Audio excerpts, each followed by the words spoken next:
పల్నాడు జిల్లా Sattenapalli sub division పరిధిలో Sattenapalli town police station పరిధిలో ఉన్నటువంటి ఇది రంగా కాలనీ.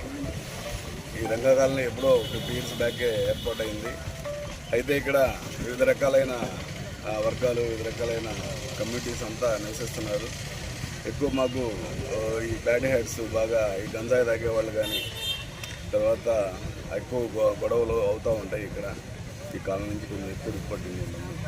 అందుకోసం ఈ కాలనీ ఈరోజు సెలెక్ట్ చేసుకొని మా పల్నాడు జిల్లా ఎస్పీ గారి ఉత్తర్వుల మేరకు కార్నర్ సెర్చ్ ఆపరేషన్ చేయడం జరిగింది. సుమారు 100 మంది పోలీసులతో మొత్తం కాలనీ మొత్తం రౌండప్ చేస్తే మాకు వెపన్స్ అయితే దొరకలేదు, కానీ మొత్తం రకరకాల బండ్లు, దాదాపు 30 బండ్ల వరకు కాగితాలు లేనటువంటి, అసలు ఎలాంటి రికార్డు లేనటువంటి, నంబర్ ప్లేట్లు లేనటువంటి, వీటిలో చాలా దొంగ బండ్లు ఉండేదానికి అవకాశం ఉంది. ఈ బండ్లనే దొరికినాయి. అదర్వైజ్ మాకు ఇక్కడ ఒక సస్పెక్ట్స్ ఉన్నారు, రౌడీస్ ఉన్నారు ఈ కాలనీలో. వాళ్ళని కూడా వెరిఫై చేయడం జరిగింది. ఎలాంటి ఇష్యూస్ లేవు.